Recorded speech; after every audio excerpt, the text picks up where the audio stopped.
Sabotsy alina faharoa ny volana novambra taona 2024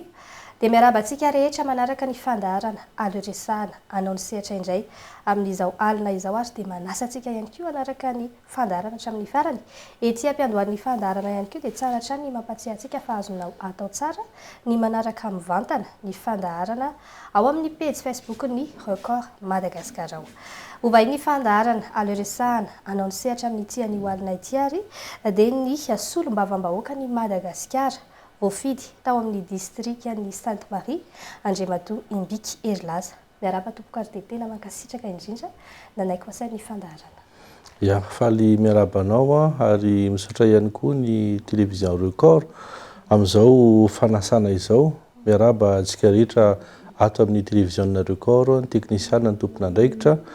Miaraba ny voaka malagasy rehetra izay manaraka ny émission antsika androany sabotsy faharoa ny volana novambra, fa indrindra magnano mbola tsara ihany koa ny vahoaka agny Sainte Marie. Eny ary maromaro ireo lohahevitra izay azo lazaina hoe tena manan-danja ho resahantsika ato anatin'ny fandaharana amin'ny tiany ity ka dia aterina hatrany ny fanasanantsika rehetra anaraka ny fandaharana hatramin'ny farany. Fanontaniana voalohany ary satria vetivety ihany dia mety ho tapitra ny adiny iray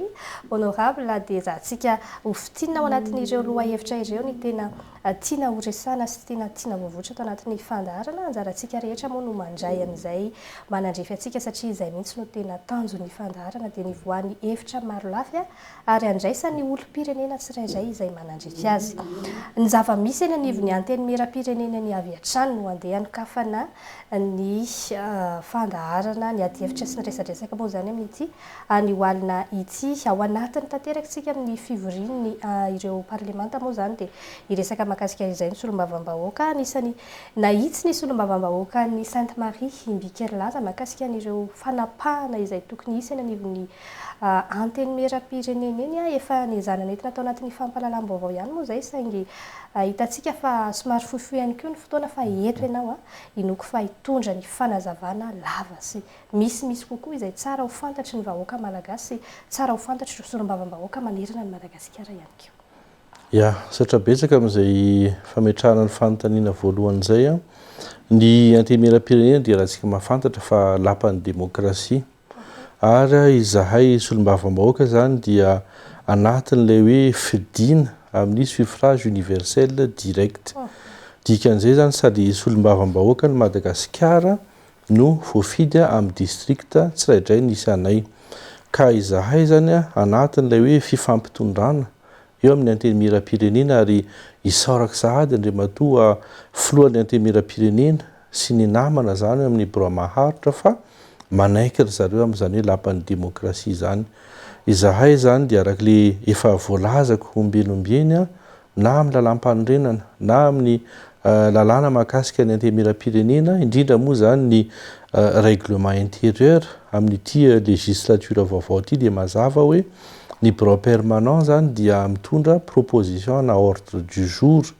izay mandalo ihany koa amin'ny conférence des présidents de commission permanente dia tapahana farany zany eo anivon'ny séance plénière. Tapahana farany ary maso mandidy ny séance plénière satria ao zany ny solombavam-bahoaka rehetra, ao ny olona izay niveriny vahoaka tsiraidray any aminy fa tokony hitondra ny marary momba azy, tokony hiaro ihany koa zany ny tombotsoa izay heverina fa hitondra ny fampandrosoana any amin'ireny distrikta maro isan-karazany ka hitako hoe normal ihany zany raha ohatra ka ny séance plénière zany no hiadivana ametrahana an'izany ordre du jour farany izany. Ankoatra ny ordre du jour moa dia rahantsika mahafantatra fa mandeha dinihana any amin'izany séance plénière zany ny projet de loi rehetra izay mandalo any ka any ihany koa zany no afaka mitondra ny fanitsiana, mitondra ny fahitana azy dia hoe ty zany tokony ho ahitsy, ty tsy tokony ho ahitsy. Mizara roa ihany moa izy io satria raha ohatra ka hitantsika zany le resaka ratification amin'le findramam-bola reny zany dia mazava tsara ny règle de procédure fa eny na tsy fa tsy azo ovana zany reny, tsy azo asiana fanovana mihitsy fa le projet de loi hafa zany ohatra zao hoe ho avy ny projet de loi de finance initiale 2025 dia tena manana fahefana sy mananjony solombavam-bahoaka rehetra hitondra ny fanehoan-keviny eo moa ny groupe parlementaire eo ihany koa ny solombavambahoaka tsiraidray zany. Ao anatin'izay mety azo ambara ihany koa monsieur le ministre ny mety hoe nahatonga anao nametraka ny fanontaniana iny mety hoe efa nisy ve zay hatreto aloha raha tamin'izao fetim-piasanareo izay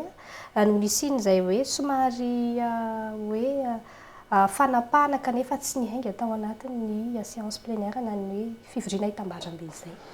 Hatreto aloha mbola tsy nisy ilay izy fa tsara ihany hoe dia ny ampianomboana zany dia efa mazava ny règle du jeu. Dia izay zany natonga ny tenanay somary nahitsy fiteny tamin'iny hoe aloha zany mba hifampiarahana eto amin'ny séance plénière ny zavatra rehetra hifanapahana. Eny ary mbola hiverenantsika eo ihany moa zany ny eny anivon'ny anteny miram-pirenena eny raha toa ka hoe mbola misy ny fotoana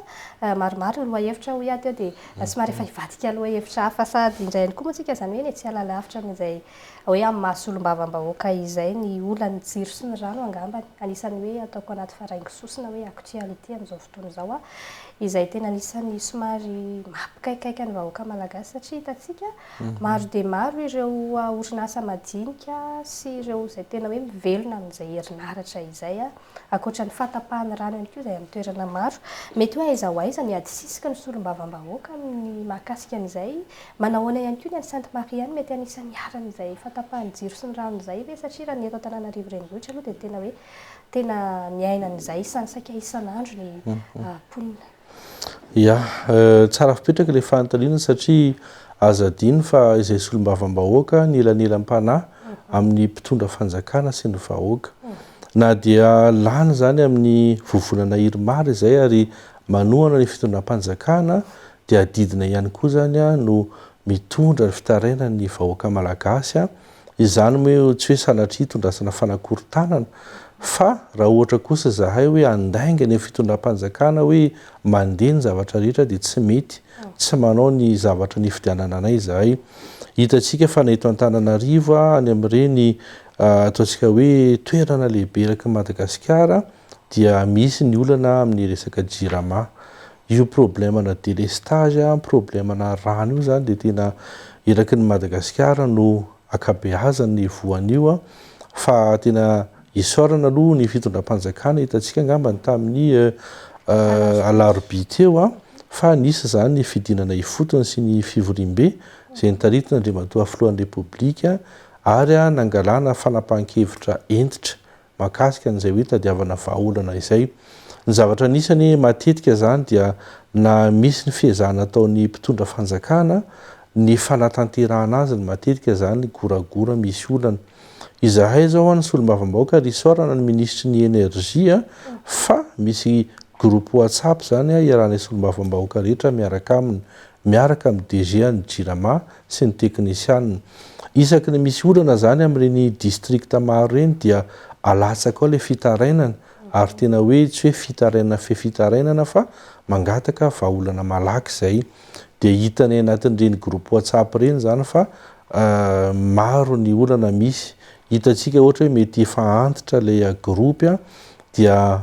simba matetika mety koa ohatra hoe mety tsy ampy ny carburant tonga ny antoerana misy ny olana maro isan-karazany fa ilay fandraisana vahaolana zany tena hoe important mijaly ny vahoaka arak'ilay voalazantsika teo hoe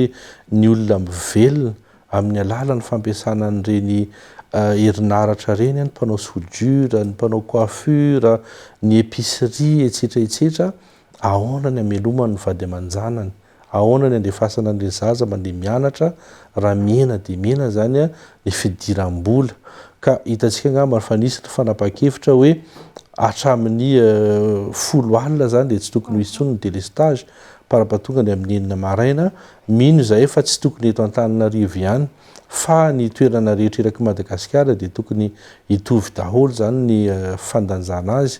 Ny any Sainte Marie aloha dia isoran'Andriamanitra hatreto fa misy ihany ny délestage fa latsaka lavitra be zany satria tsy indraindray ohatra hoe mety ratsy ny rano dia tsy tonga any zany ny gasoil dia tsy ampy ny gasoil dia misy ny délestage na hoe mety misy zavatra tapaka eny antsefatsefa na mety misy entretien dia izay no mahatonga ny délestage fa ny rano ny mbola olana satria ohatra mifoky tany ngeza be hoe ambody fotatra ny rano zany amin'ny antoandro aloha dia tena manahirana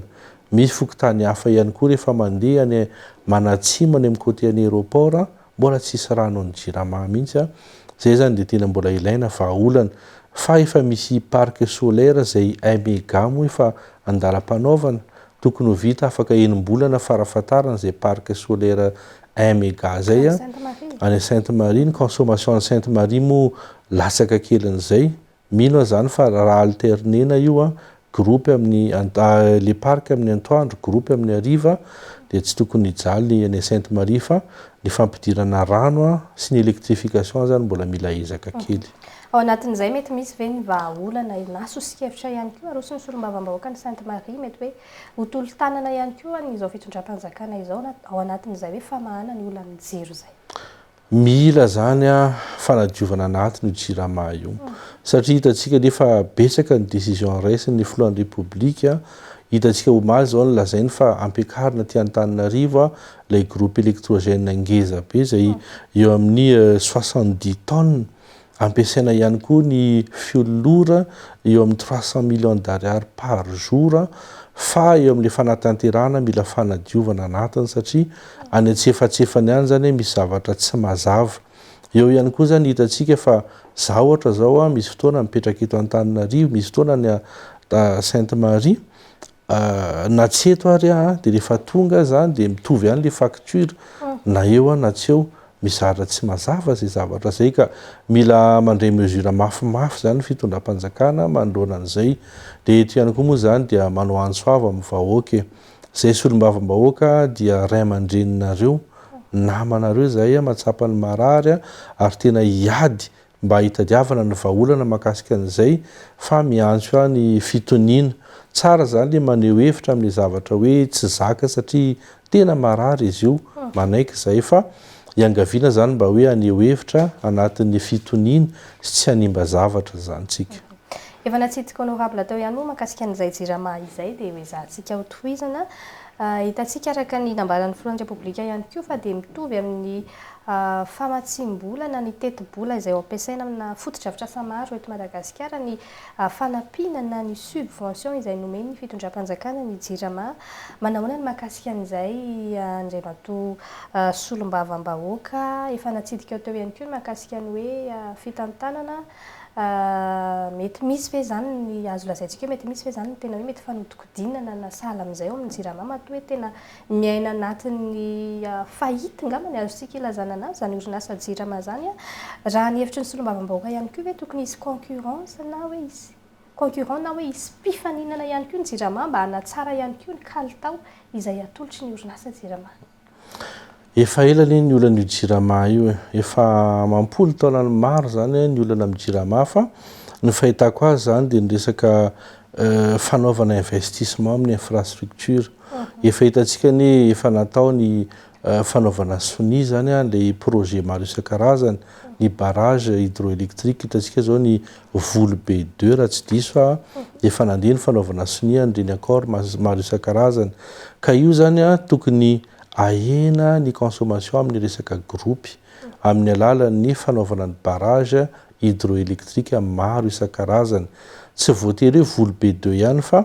betsaka zany toerana afaka anaovana zany barrage hydroélectrique zany ankoatran'izay dia efa tokony miditra ihany koa tsika amin'ny resaka hoe énergie renouvelable hitatsika ohatra zao fa ny olona ny ivelany efa miditra amin'izany hoe éolienne zany hoe famokarana ny herinaratra amin'ny alalan'ny rivotra nomasina moa matetika nanaovany zareo andreny efa tokony manomboka mijery an'izay zany tsika ny tenako indray moa zany dia tena hoe patriote tena ny fitiavan-tanindrazana no mipetraka io ny anisan'ny société d'État mbola tafajanona ka zaho mahita hoe maninona moa ny any sasany atsarainy hitatsika ny any France any amin'ny firenena maro isan-karazany satria secteur stratégique reny tsy tokony nomena olo-kafa efa ampelantanantsika izy io fa mila tsaraina bebe kokoa zany ny fomba fitantanana ny zavatra io ary ny fanavaozana nireny zavatra maro isan-karazany reny eo ihany koa moa ny olana amin'ny location na groupe misy olana reny ary hitatsika ihany koa fa tena anatin'ilay mavesatra n'le budget ny jirama le location na groupe dia ireny ihany koa zany mila tadiavana alternative zany. mety hisy fandraisany amin'izay famatsim-bola ny jiramaza ihany koa hoe andriamatoa mavambahoaka ny makasika ny LFI na ny teti-bolam-panjakana na sipantsina moa zany zay ny teti-bolam-panjakana moa zany zay voahodiniana voandalo iny aminareo ny anivon'ny antenimeram-pirenena eny raha tsy resaka fotsiny tsika mety avoakasika ny programme d'investissement public na ny budget de fonctionnement koa ve izay hoe fampitoviana ny teti-bolam-panjakana amin'ny famatsim-bola ny jiramazay ao anatin'io LFI zarantsika roa moa zany le izy voalohany aloha anatin'ny ty roa volana farany ty izay tsy tafiditra anatin'ny LFI 2025 dia mila ezaka haingana sy goavana ataon'ny fitondram-panjakana satria novambra sy desambra iantsika mahafantatra fa betsaka ny fitombon'ny aktivité ny vahoaka malagasy eo zany dia efa tsy afaka miandry ny fitondram-panjakana manaraka an'izay ihany koa dia vonona izay solombavam-bahoaka ny fampidinika amin'ny pouvoir exécutif zany amin'ilay projet de loi de finance initiale 2025 hoe inona zany le tokony ampandeferina dia inona zany le tokony atao prioritaire indrindra amin'ny baiko ny andriamatoa filohan'ny repoblika hoe misy zavatra tokony ho atsaraina bebe kokoa zany amin'ny fandrindrana ny jirama amin'ny taona 2025 io zany tsy maintsy mbola ifampidiniana ny resaka investissement public moa araka le voalaza teo tsy maintsy misy mihena zany ary tena zay moa ny voalazan'andriamatoa filohan'ny repoblika hoe marary ozy ny maka an'ilay décision fa tsy maintsy ho raisiny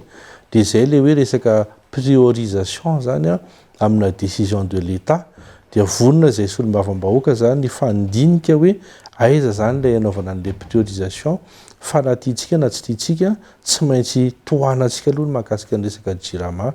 dia jerena amin'izay zany hoe aiza ny azo anesorana kely raha misy sekoly 10 ohatra zao tokony atao amin'ny toerana district ray aina 5 ve zay sekoly zay ohatra zavatra ohatran'izay zany no mila jerena aingana fa mbola ho avy moa satria voalany tamin'ny herinandro teo zany lay projet de loi de finance initiale 2025 tamin'ny conseil des ministres mino fa efa tsy ho ela dia ho tonga aty amin'ny assemblée nationale dia eo zany ny fanatsarana ilay izy raha nisy olombavavoaka ny Sainte Marie manokana no anontaniana inona no mety hitanao hoe tena olona ara-pahamehana tokony tena azo vahana ao anatin'io LFI izay aloha mahita zany fa ny sosialim-bahoaka tena tokony olona ara-pahamehana satria mijaly ilay vahoaka malagasy ny vidim-piainana tsy mitsahatra ny miakatra ny vidim-bary ny vidin'ny PPN isan-karazany reny zany aloha tena mila jerena akaiky mba efa tsy miakatra zany ny fampidiram-bolan'ilay vahoaka dia mbola tsy mifanaraka amin'izay ilay vidim-piainana fa mbola hiakatra tena tsy tafavoaka fa ho sahirana manaraka an'izay ihany koa zany dia ny eo amin'ny lafin'ny fahasalamana tsara zany raha mba miditra bebe kokoa zany ny fitondram-panjakana amin'ilay hoe ahoana zany ny anenana ny vola mivoaka amin'ny vahoaka malagasy raha mandeha ny amin'ny hôpitalim-panjakana ny resaka consultation ahoana ny resaka vidin'ny fanafody ahoana ny resaka hospitalisation ny ambulance ny ataontsika hoe ny fandidiana ny fampiterahana reny zany dia mila jerena akaiky ny ankoatran'izay dia ny lafin'ny fampianarana marina hoe fa nisy ny fandraisana ndraikitra nataon'ny fanjakana nanena be dia be mihitsy zany ny resaka hoe famahambola ny ray aman-dren'ny mpianatra amin'ny lafin'ny fampianarana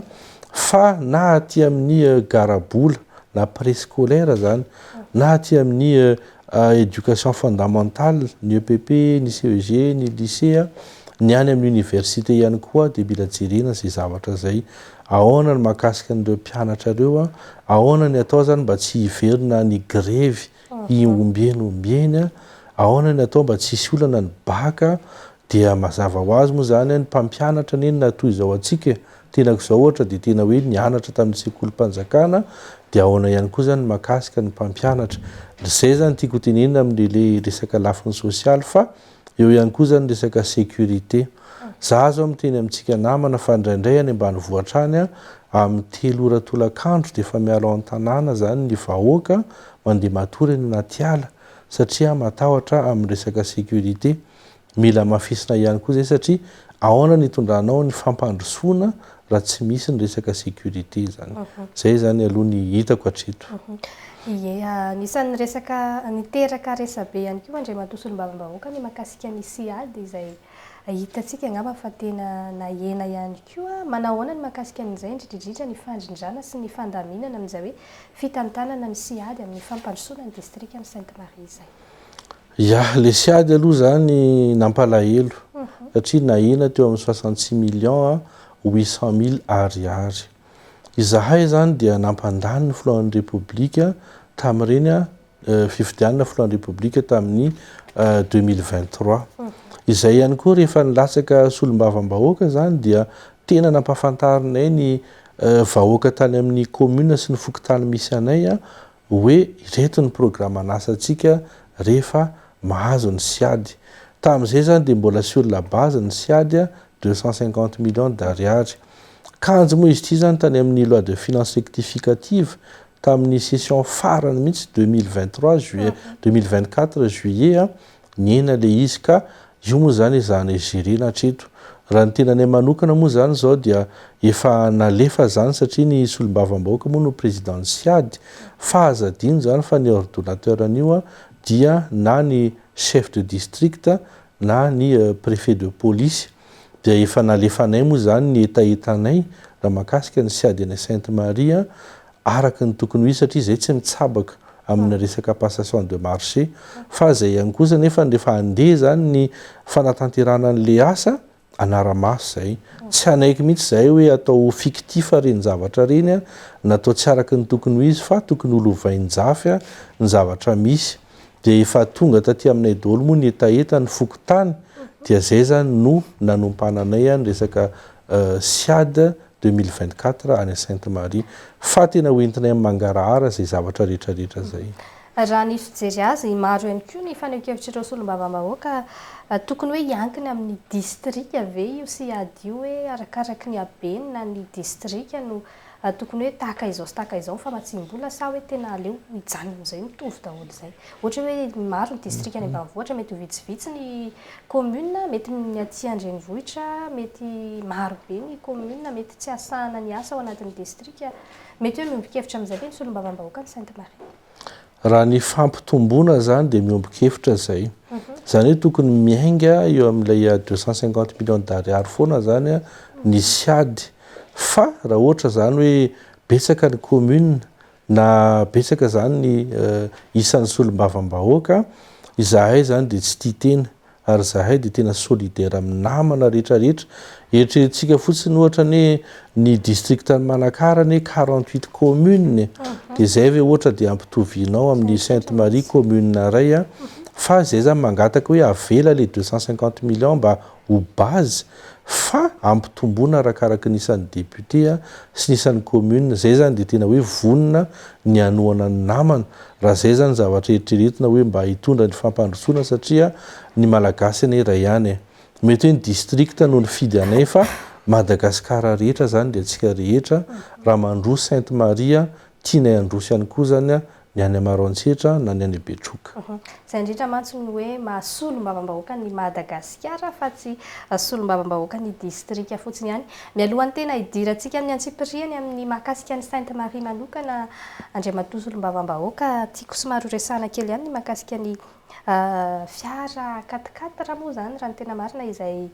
tokony hositrahan'ireo Solombavambahoaka. Raha ny fanehoan-kevitry ny Solombavambahoaka iray farany izay nanaovana fanadihadiana zao dia hoe tsy hoe tombontsoa akory fa tena zoan'ny ireo Solombavambahoaka mihitsy ny sitraka n'izay fiara izay natanterahana ireo fidinanay fotony maro izay tokony hototsaina eny anivon'ny commune eny. Manao hoe mahakasika an'izay tompoko. Raha mandanjalanja zany tsika satria zay foana ny maha-Solombavambahoaka mandanjalanja ny tombontsoan'ny vahoaka zany dia mahita zay fa afaka miandry kely aloha, afaka mandefitra kely aloha zany ny Solombavambahoaka fa aleo aloha ny marary amin'ny vahoaka ny tsaboana faran'izay aingana. Inona moa le marary araka le voalazantsika teo tsaboantsika aloha ty resaka jirama ty. Vonona zay ny andry, vonona izay ny andefitra raha amin'izay zavatra zay. Fa izy fotsiny zany tsara zavaina hoe tsy hoe sanatriana zavatra mempotsiny izy io fa zavatra tsy maintsy ny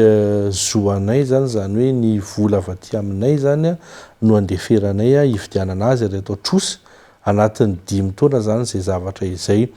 tsy possible mihitsy ho an'ny solombavam-bahoaka zany tsidina ifotony tena tsy possible ny anaovana an'izany zay tsy manana moyen ny raha ohatra ka ngeza be zany satria misy indraindray mifanalavitra be zany ny commune sy ny fokotany dia indraindray reny mandeha tongotra indraindray reny mandeha moto a sahirana solombavam-bahoaka satria lasa ohatra manao kilabon'ny vahoakana izy raha misy voavangy a misy tsy voavangy tsy zavatra etraketraka zany izy fa zavatra tena ilaina fa kosa raha ny contexte misy zany amin'izao zavatra misy zao dia vonona izay aloha ny andry ampandefitra fa ny tombontsoan'ny voaka malagasy aloha no alefantsika may aloha raharaka ny fantatra ihany koa dia somary misy hoe anesorana amin'ny karamany solombavam-bahoaka io fiara tokony hositrahana io afaka fantarina ihany ve andriamatoa solombavam-bahoaka mety hoe firy isan-jato ny karamany solombavam-bahoaka no tsy maintsy alana ao anatin'izay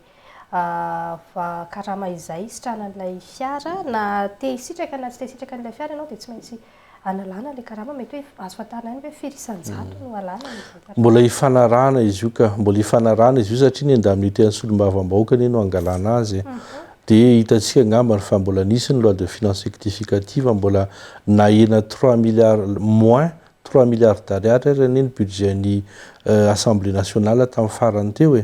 dia mbola hifampandiniana sy mbola hifanarahana satria miankina amin'ny concessionnaire koa zay zavatra zay dia miankina amin'izay zavatra tapaka any zany dia izy satria aza adiny fa ny solombavam-bahoaka ihany koa dia manana ny vady aman-janany dia mba hahafana ihany koa satria ny karamany manana caractère alimentaire dia eo ihany koa ny solombavam-bahoaka tsy maintsy manampy ny vahoaka misy eo aminy raha misy marary amin'ny 10 alina tsy mahafantatra olo-kafa izy fa ianao ny fantany raha misy zaza tsy mianatra dia ianao ny fantany dia tsy maintsy manampy ny olona amin'ny lafiny sosialy isan-karazany dia izay mahatonga izy mbola ho lanjalanjaina inona ny tena zaka zany firy ny tazomina firy ny alefa dia mbola hiampandiniana zany zay rehetra eny ary mbola hiverenantsika eo ihany moa zany izay resaka rehetra izay raha ohatra mbola misy tokony horesahana fa hiditra lalindalina mahakasika ny Sainte Marie amin'izay angambisika amin'ity tapany manaraka ity satria izay no efa nifanarahantsika teo Sainte Marie anisan'ireo toerana izay tena hoe mahasarika mpizahatany andriamatoa solombavam-bahoaka manahoana ny mahakasikasika an'izay satria tato ato kosa aloha iaraha mahita fa somary nangingidy zany Sainte Marie zany manana solombavam-bahoaka voafidy ary miara-dia amin'ny fitondram-panjakana ankehitriny distrikany Sainte Marie mety hanao ahoana no aviny zany Sainte Marie zany zahay moa mahita fa tsy ampy ny fiexploitena ny potentiel Sainte Marie 10% 20% ngambany hatreto aloha ny tena exploité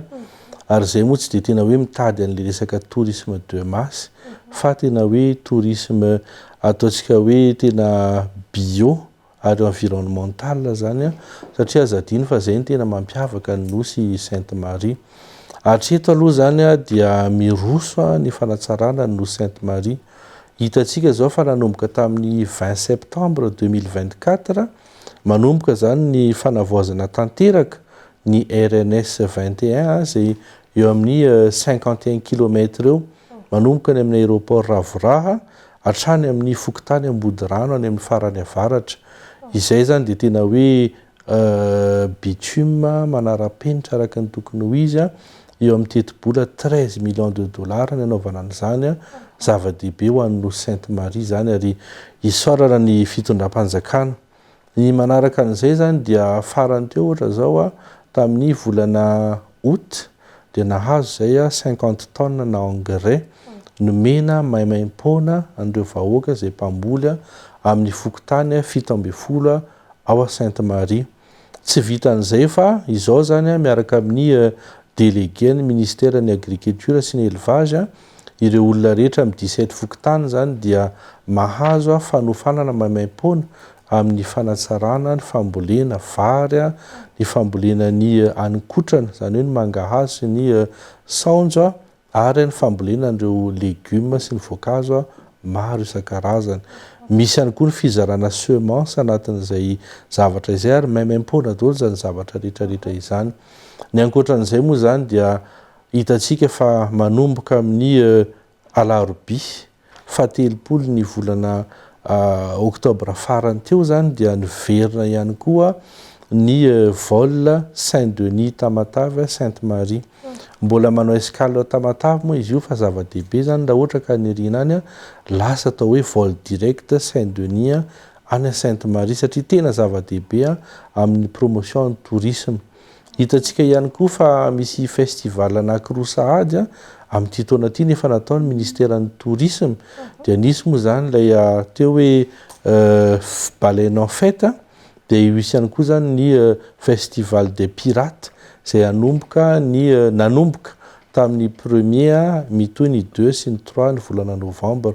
Ireny rehetrarehetra reny zany dia afahana manao ny promotion ny tourisme eo a Sainte Marie. Zava-dehibe zany zavatra misy fa ny zavatra mbola angatanay zany dia tsotra. Tena tsy mazaka avion lehibe zany io pistanay io. Fa hatreto aloha mbola le ATR 73 reny no zakany zany mbola mila zany ny fanalavana io piste io mba ohatran'ny nosy be rehefa aveo zany ny avion zakanay. Ankoatran'izay ihany koa dia tianay ho professionnalisena ny zavatra rehetra misy any Sainte Marie. Efa nangataka fiara-miasa zay amin'ny ministèran'ny enseignement technique et formation professionnelle ny mba hametrahana zany centre de formation professionnelle en tourisme et hôtellerie ary ny lycée technique et professionnel zany makasika ny resaka agricole ny Sainte Marie zany efa mandeha moa ny fifanarahana sy ny fandiniana ny dossier eo anivon'ny ministère rotonta. Zava-dehibe zany satria rahantsika mahafantatra fa ilaina koa zany ny qualité raha ohatra ka hoe anao an'izay zavatra maro isan-karazany zay. Ny projet fiarina zay avy any amin'ny présidence de la république ihany koa dia efa nametraka antenne ny Sainte Marie ary efa tonga tamin'ny volana aogositra ihany koa zany nanao ny formation an'ireo tanora 12 zay avy any amin'ny fokontany 17 eo Sainte Marie. Ny zavatra iangaviana ihany koa zany dia ny eo amin'ny pic satria misokatra zao zany ny pic 3 Sainte Marie rahantsika mahafantatra fa famatsim-bola ny Banque mondiale moa izy io ho isy mission d'évaluation zao amin'ny 5, 6, 7 ny volana novembre ho avy zao dia mba mangataka zany zay mba mangarahara ny famatsim-bola sy ny fanaovana dossier amin'ny pic mba azo daholo ny olona na ny madinika na ny lehibe eo a Sainte Marie satria zay ny tena ilain'ny vahoaka. Ankoatran'izay rahantsika mahafantatra fa raha eto Madagasikara dia ny Sainte Marie no manana ny resaka alga lehibe indrindra amin'izao. Any amin'ny 2500 tonnes annuelles zao ny production ny Sainte Marie raha resaka alga izy io betsaka ny fianakaviana satria eo amin'ny 700 fianakaviana no misehatra anatin'izay somary misy olana ihany satria mba eritreretintsika hoe 100 ariary ny kilao amin'izany alga zany avy any amin'ny agriculteur latsaka ary ndraindray moa misy surproduction dia tavela eo arina fotsiny tsara zany raha dinihana ny makasika ny resaka alga zay any Sainte Marie fa amin'ny ankapobeny aloha zany dia mizotra tsikelikely ny fampandrosoana ny nosy Sainte Marie zany. Ao anatin'izay ny teny Andriamatosolom-bavam-bahoaka teo hoe tsy ampy ny exploitation na ny fitrandrana. Ankoatran'izay nambaranao teo zay inona ny tena hoe antony goavana be tena mahatonga an'izay hoe tsy fahampiany fitrandrana ny nosy Sainte Marie zay. Les promotions à l'international zany tsy ampy. Tsy ampy satria matetika ny les liens historiques foana na lien traditionnel no misy. Ohatra zao ny tourisme de famille dia matetika zany malagasy no manao an'izy io miainga avy aty Antananarivo ny olona en famille olona 10, 10 makany Sainte Marie. Dia les promotions des destinations zany tsy ampy. Misy ihany koa ohatra ny olona avy any ivelany matetika moa frantsay na italiana zany no makany Sainte Marie fa raha mba mahazo zany tsika touriste hafa ny amerikana, ny suisse, ny japonais, ny sinoa dia reny zany ataontsika hoe tourisme de qualité satria ny olona avany zany efa tany mandroso manambola izy ampiasainy. Raha diniantsika ny tsy mihoatra ny ataontsika hoe 5 millions de francs par jour ny dépense ny olona rehefa makany Sainte Marie dia hitantsika zany fa misy any le retombées socio-économiques fa tsy ampy zany zay zavatra zay ka zay no mahatonga anay miteny mila atao bebe kokoa zany le promotion de tourisme à l'international. eny ary aiza ho aiza kosa andriamatoa solombavam-bahoaka mety hoe fanatanterana ireo fampanantenana ny fampanantenana tamin'ny vahoaka tamin'ireo fampelezan-kevitra izay antotosaina izay anisan'ny mino fa tamberina andraikitra tena andrasan'ny vahoaka ny Sainte Marie amin'izao fotoana izao na dia somary mbola fohifohy ary izay fotoana izay na lany anareo solombavam-bahoaka izay aiza ho aiza ny fanatanterana izay fampanantenana tamin'ny fampelezan-kevitra izay. Ya, ny fampanantenana tamin'ny fampelezan-kevitra aloha zany anisan'izay ohatra ny resaka rano mizara roa moa ny resaka rano any ny rano fisotro madio ampiasain'ny olona ny tanàna fa ihany koa zany ny lakan-drano izay manondraka ny tanimbary sy ny tanimboly. Zay zao dia efa nampidirina anatin'izany siady zany ny fanaovana an'izay hoe fampidirana rano any Sainte Marie. Iarahantsika mahafantatra ihany koa fa ny politikan'ny fanjakana zao dia ny hoe tsy mahazo manao maloto any amin'ny toerana rehetrarehetra any dia tafiditra anatin'ny programan'ny siady ihany koa zany ny fanaovana latrine publique any amin'ny fokontany satria iarahantsika mahafantatra fa sady maloto any amin'ny plage raha misy an'izay no zany mety mitondra arety mifindra zay zavatra zay efa tafiditra anatin'izany zavatra programan'ny siady zay zavatra rehetrarehetra zay. Betsaka moa hitantsika ihany koa zany ny fanatsarana eo amin'ny lafin'ny fahasalamana. Hitantsika zany fa ambulance ray zao no niasa atreo tany Sainte Marie efa ambulance roa zany zao no miasa any fa kosa mbola nangataka izay any ministeran'ny fahasalamana hoe tsy zakan'ny vahoaka ilay vidiny satria manomboka 60 000 ariary 120 130 000 ariary arakaraka le alavirana ny maka le olona fotsiny tonga ny amin'ny hôpitaly izy mbola mandoha vola ohatrinina dia zay zany no mbola nangatahana ihany koa subvention amin'ny entretien sy ny carburant maro isan-karazany. Ny any aminay moa zany tena mbola société traditionnelle dia ny zavatra hitambarana zany ny tena zavatra tadiavin'olona dia zay zao efa betsaka ny EPP ny EPP ny Sainte Marie zany dia ataontsika hoe misy eo amin'ny 70, ny CEG misy 10, ny lycée anankiray dia ny CEG rehetra sy ny lycée rehetra zany dia efa nomenay ordinateur daholo mba zany ahafahandry zareo hoe manatsara zany ny asa any amin'ireny toerana rehetra ireny. Misy ihany koa ny fampiasana ohatra hoe ny zavatra madinidinika any amin'ireny toerana maro isan-karazany ireny ohatra fotsiny zany rehefa misy ny zavatra ratsy na zavatra tsara dia mila vilany be, mila labasy le zavatra iaraha mampiasa sur le plan communautaire zany dia ireny efa miditra amin'izay fanaovana an'izay zavatra rehetrarehetra zay. Zay ihany koa zany dia efa nilaza fa ny fokontany 5 voalohany izay azahoanay isam-bato ambony indrindra dia omena loka 2 millions d'ariary isan'isany efa natao zany zavatra izany ampanatanterahana azy zay ka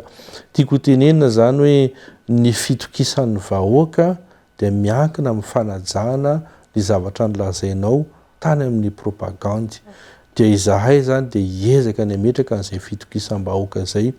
Vao tamin'ity herinandro ity zany zay zao dia efa nangataka tamin'ny asam-panjakana rehetra hoe apetrao ilay standard de service. Andriamatoa filohan'ny Repoblika tamin'ny Conseil des ministres voalohany tamin'ny février 2019 dia nametraka an'izany resaka hoe mangarahara amin'ny service public amin'ny asam-panjakana izany mijaly ny vahoaka indraindray satria mivezivezy tsy fantany zavatra ilainy tsy fantany le vola tokony alohany dia manjary miteraka zavatra hafa zay dia zay ihany koa zany dia efa nizahanay hoe apetrao io zavatra io. Nisy ihany koa ny subvention izay nomeny ministera ny fampianarana dia iny ihany koa dia efa nataonay affichage isaky ny sekoly sy ny fokontany hoe ireto ny vola nomena isaky ny EPP, CEG, lycée ka ianareo ray aman-dren'ny mpianatra zany dia tsara mahafantatra fa tsy tokony misy vola hafa aloha fa efa nomeny fanjakana ireto subvention maro isan-karazany reto. Efa misy ihany koa ohatra zao ny EPP manara-penitra anankiray zao eo amin'ny fokontany Analarajy efa ataontsika hoe 90% ny fahavitany zay zay rehetrarehetra zay zany dia anisan'ny lokalokaina mafy tanatin'ny propagande hoe ny fahavitany reny asam-panjakana rehetrarehetra reny. Manao kosa ny mety hoe fifandraisan'izay asa sahan'ny solombavam-bahoaka izay amin'ny politika akapobe ny fanjakana na ny PGE izay nisan'ny ahitantsika andro telo izay nentiny filohan'ny Repoblika Andry Rajoelina. Ya, tena hitantsika angambany fa sady matoa zay solombavam-bahoaka anatin'ny majorité présidentielle, matoa ihany koa tamin'ny session extraordinaire teo nandany ny politique générale de l'État zay nentina Andriamatoa premier ministre tao, misy ny déclinaison amin'le hoe programme de mise en œuvre dia rahana mahafantatra zany fa nankatoavina satria fantatra fa hitondra tombotsoa sady ho an'ny vahoaka malagasy rehetra sady ho an'ny Sainte Marie. Hitantsika angambany fa ny fahaleovantena ara-tsakafony zao dia miankina amin'ny fanatsarana ny kalitaon'ny vokatra any amin'ny toerana maro isan-karazany dia izay zao le fiara-miasa efa ataonay miaraka amin'ny ministère de l'environnement. Hitantsika fa ny andro mahakasika ny fitsinjovana ny maha-olona dia mandalo amin'ny resaka fanatsarana ny kalitaon'ny fampianarana sy ny fanatsarana zany ny kalitaon'ny fahasalamam-bahoaka dia efa miditra amin'izany ihany koa zany ny any Sainte Marie. Ka izay no mahatonga ny tenako miteny hoe mifanitsy amin'ny tombotsoa ho an'ny vahoakan'ny Sainte Marie zany ilay politique générale de l'État dia miezaka izahay mifanampy amin'ny ministère foibe manoloana an'izay zavatra rehetrarehetra zay. Ny resaka mahakasika ny tontolon'ny fizahantany any Sainte Marie ihany koa isika teo matetika raha vao miresaka fizahantany isika dia tonga ao an-tsaina foana ihany koa mahakasika ny tourisme sexuel na ny fizahantany mamoa fady aiza ho aiza ny mety hoe fametrahana paikady izay adinan'izay raha ho an'ny ao Sainte Marie manokana. Ya, tamin'ny farany teo moa zay dia efa nifandray tamin'ny tompon'andraikitra ambony teo amin'ny ministère ny tourisme mahakasika ny ady amin'ny resaka tourisme sexuel, ny pédophilie, ny exploitation sexuelle des mineurs. Be da be zany zay zavatra zay efa nisy fivoriana zany nataon'ny préfet de police tary Sainte Marie miaraka amin'ny tompon'andraiki-panjakana rehetra, tao ny délégué ny tourisme, ny délégué ny population, ny délégué ny fampianarana, tao ihany koa zany mazava ho azy ny commissaire de police, ny commandant de brigade au niveau ny gendarmerie nationale, dia tao ny chef fokontany 7 dia efa napetraka zany ny paikady hoe amerina aloha anao ny éducation sy ny sensibilisation manerana ny fokontany. Ankoatran'izay ihany koa dia anao ny contrôle rehetra any amin'le toeram-pivahinianana na ny bungalow na ny chambre d'hôte na ny hôtel isan-karazany na ny restaurant dia ho atao ihany koa zany fandraisana fipetra fanaramaso an'izay. Apetraka ihany koa zany ny fiche police amin'ireo olona rehetrarehetra zay tonga mivahiny any Sainte Marie, fa indrindrandrindra fanentanana an'ireo zaza mineur any ampianarana zany atao ihany koa hoe mba tsy mora sodokan'ny vola fa dia tena hitsinjo ny hoaviny ary tsy anaiky ho rebiriben'ireny olona reny zany. Amin'izao fotoan'izao ihany koa manahoana kosa indray ny mety hoe lahatra-pahamehana sy tena hita ny solombavam-bahoaka ny Sainte Marie tamin'ny voanandray an'izany hoe andraikitra mahasolombavam-bahoaka izany hoe inona ny tena hitanao hoe tena lahatra-pahamehana maika dia maika tokony ho toto-saina ao amin'ny district ny Sainte Marie. Ny lahatra-pahamehana zany dia ny resaka vidim-piainana. Iarahantsika mahafantatra moa fa mbola tsy mahaleo tena ara-tsakafo zany Sainte Marie. Iarahantsika mahafantatra ihany koa fa nosy izy io ka mandeha sambo zany nakabeazan'ny zavatra amatsiana ny Sainte Marie. Ny vidim-bary ihany zao dia soran'Andriamanitra fa eo amin'ny 142 000 ariary ny gony 50 kg mbola azoazo zany. Fa ny ankoatran'izay zany rehefa tapaka zany ny ranomasina satria raha ratsy ny andro dia ny APMF zany milaza fa tsisy olona afaka miandriaka na ny mpanjona na ny transport par bateau zany na ny marchandise na ny personne dia eo le miakatra le vidim-piainana. Ka ny fahitako azy zany mba hifezana an'le vidim-piainana tsy hiakatra dia ilaina zany alohany voalohany indrindra ny fijerevan'ny nina moa zany fitondram-panjakana sambo ngezangeza kokoa satria ny sambo ngeza be makany Sainte Marie zao ny farangeza 400 tonnes. Rehefa ranomasina miakatra 2 mètres na 3 mètres tsy afaka mandeha ireo ndraindray 15 jours zany tsisy ny famatsiana ny Sainte Marie dia tapaka hatreo zany dia miakatra ny vidim-piainana tsy zakany vahoaka zay zavatra zay. Le embouchure moa amporony sonerany vongo sy maro manahirana zay zany ny angatahana amin'ny APMF ministèren'ny transport sy ny fitondram-panjakana maefa hoe tokony a manao port vaovao zany ho an'ny Sainte Marie mba hampamoramora n'izay zavatra zay. Zay zany tena anisan'ny hoe laharam-pahamehana ny fizerena ny vidim-piainana ny Sainte Marie. Ny lafin'ny sécurité moa any dia mbola mahafinaritra ary zay no mampiavaka ny Sainte Marie ary mahatonga ny olona tena hoe mazoto makany satria ny tranonao na ny fiaranao zao na tsy midy areo amin'ny atoandro sy hariva tsisy olona mangalatra zany any. Mety misy any le alabotry madinidinika fa hatreto aloha zany tsy misy. Ny ankoatran'izay ihany koa zany dia ny fanaovana karatany fahobe. Any aminay zany dia tsy misy an'le bif na hoe bureau ifotony amin'le fananany tany ny olona any mahantra. Tsy afaka izy aka géomètre sy ny topographe dia andrefin'ny taniny mba hoe ho ara-dalàna titre borné mba tsy ho angalarin'olona dia sahirana ny olona satria tsy afaka manao karatany fahobe. Zay zany tena laharam-pahamehana ihany koa angatahana amin'ny fitondram-panjakana hoe aloha re mba isan'ilay bif na farafaratsiny mba misy opération spéciale amin'ilay karatany zany mba gratuit ny fanaovana azy dia mba misy an'le resaka hoe sécurisation foncière mba samy manana titre amin'izay zany ny olona ny Sainte Marie. Mazava ho azy fa nanantanteraka fidinana ifotony ny solombavam-bahoaka nandritra ny fampielezan-kevitra ankoatra nefa voalazan'ny honorable teo inona ihany koa ireo hoe tena feo enonareo eny anivon'ny vahoaka eny nandritran'izay hoe fidinana ifotony izay. Ya, ny Sainte Marie moa zany resaka infrastructure mbola sahirana. Ohatra fotsiny zao raha makany amin'ny côte est atsika manomboka eo ankirihiry zany mandra-pivoaka any en ville satria boucle izy io any amin'ny 25 km any dia tsy fantatra na ho vita bitume na tsy ho vita bitume satria misy tsy ampy kely le vola. Nefa raha tonga andro fahavaratra iarahantsika mahafantatra fa manorana zany Sainte Marie zany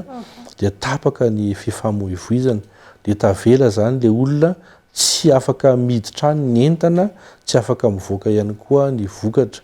Any Sainte Marie ihany koa rahantsika mahafantatra fa na tsena zany tsy misy. Misy ohatra zao ny tsena lehibe ao en ville ao fa tena efa ratsy le fotodrafitrasa any commune izy io mila fanamboarana. Zay manko natonga ny tenako ny teny teo hoe ny PIC tsara ihany satria misy PIC gouvernance zany ahafana mangataka an'izay financement fanamboarana fotodrafitrasa ny commune izay. Dia reny zany na ny tsena any aminay tsy misy tsena isaky ny fokotany zany fa dia hoe miezaka ny olona zany mitady ny olona client ahafany mivarotra ny entany. Nefa raha mba misy tsena zany ohatra hoe mba tsena ray isaky ny fokony tany, tsenana trondro, tsenana legioma isan-karazany dia ireny zany mba afaka manatona ny mpanangomokatra dia manatona io koa ny mpivarotra dia moramora manao azy. Za zao miteny aminareo mety gaga ianareo raha teneniko hoe misy an'izay hoe fokotany ambohitra zay tsy tonga na fiara. Tena tsy tonga na fiara dia ny olona any zany dia manosika bisikileta mba ahafahany mamoaka ny vokatrany dia tena mijaly. Raha amin'ny andro avy orana tena tsy tonga na moto fa mandeha ditongotra adiny roa na adiny telo ianao vao tonga any miroboka anatina fotaka hatrany amin'ny fe zay ianao vao tonga any. Ka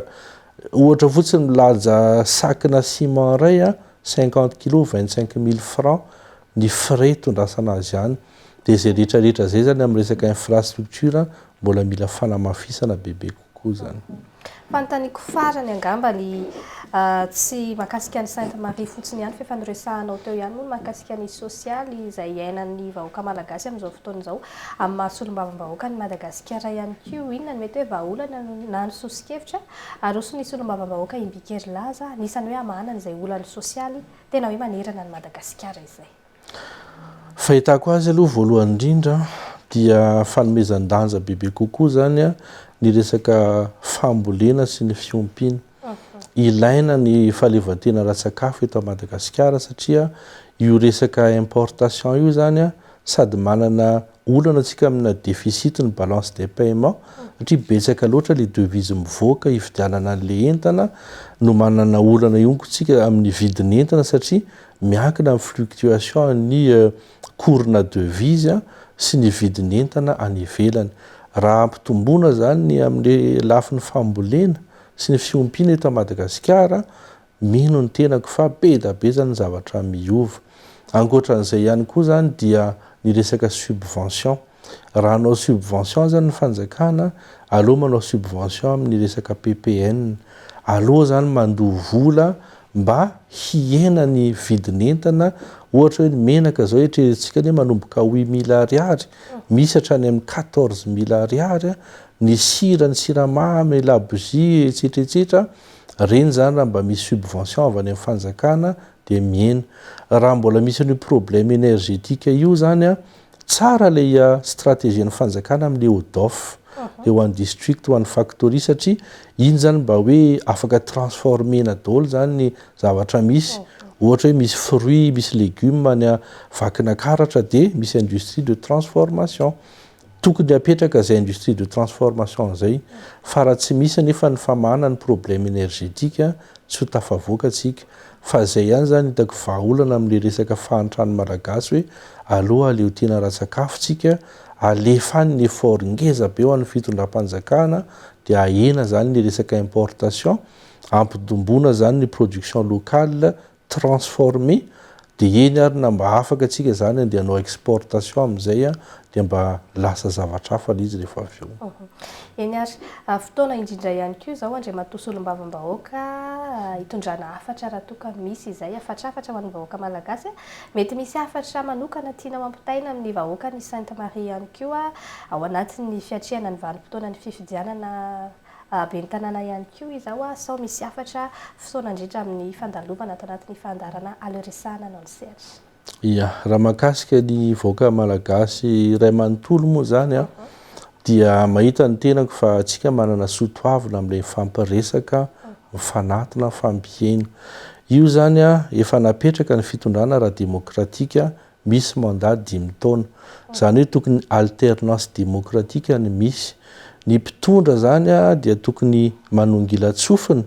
miaina nizanizy izy izay miresaka, satria mety mitondra vahaolana izay zavatra izay. Ny mpanohatra ihany koa zany dia tsy tokony hoe anongam-panjakana foana, na anankirotana foana, fa miandry an'ilay alternance demokratika dia mitsikera amin'ny alalan'ny fitondrasana sozon-kevitra mahomby. Dia izay ihany koa zany no tokony hidirana amin'ny lafin'ny fifidianana, satria ahoana moa zany ny ahafahanao mitondra ny feo an'ny vahoaka ny fidy anao, na mpitondra fanjakana, na mpanohatra, na ny olona neutre, raha tsy amin'ny alalan'ny olom-boafidy. Dia andao antsika rehetra zany hipartisipe amin'izany élection zany, dia ataontsika ara-demokratika, ataontsika ara-piralahiana zany zavatra izany. Ary izay moa no hitodiako ihany koa amin'ny vahoaka ny Sainte Marie, hiditra isika zany amin'ny fifidianana. Tamin'ny fifidianana sy olom-bavam-bahoaka teo zany dia tsy nisy zany hoe ato ny pomba ny fitondram-panjakana, ato ny pomba ny mpanohatra, fa matoa zany zahay nazo an'ireny isam-bato ambony ireny, dia tombotsoan'ny Sainte Marie no jereny. Ka ho avy zao ny fifidianana be ny tanàna, ny politika mandalo, fa ny fiarahamonina sy fankatiavana ny zava-dehibe, dia aloha zany itsika mba hijery ihany koa ny tombotsoa ambony ny Sainte Marie, ary hifidy ny olona zany izay heverina fa afaka hitondra fampandrosoana eo anivon'ny Sainte Marie. Eny ary mankasitraka tompoko, inoko fa maro dia maro no hevitra azony tsoahana, azony raisika rehetra izay nanaraka ny fandaharana aleoresahana anao ny sehatra tamin'ity androany ity. Ateriko hatrany ny fampatsahivana antsika hoe azonao atao tsara ny manaraka ny fandaharana ao amin'ny page Facebook ny Record Madagascar. Record Madagascar fa raha record fotsiny dia lasa record ho an'ny Brésil na record any Afrique du Sud indray no hitantsika, dia tsy ho hitantsika eo ty fandaharana izay niarahana tamin'ny solom-bavam-bahoaka ny Madagasikara voafita ao amin'ny district ny Sainte Marie ity. Mankasitraka feno tompoko ny vahiny tato anatin'ny fandaharana, ary eto hatrany ny Record Madagascar vonona hiara-iasa. Ya, mankasitraka indrinao namana, mankasitraka indrindra ihany koa ny Record TV Madagasikara izay nampiantrano androany, fa indrindrandrindra misaotra betsaka ihany koa zany ny teknisianina tato, ary misaotra ny vahoaka malagasy rehetra izay nanaraka ny émission-ntsika androany sabotsy. Eny ary dia izay indray ny fotoanantsika tamin'ity androany ity isaorana ihany koa isika tany atokantrano izay nanaraka ny fandaharana hatramin'ny farany amin'ny manaraka dia vai ny hafandray no hiaraka amintsika ato anatin'ny fandaharana veloma tompoko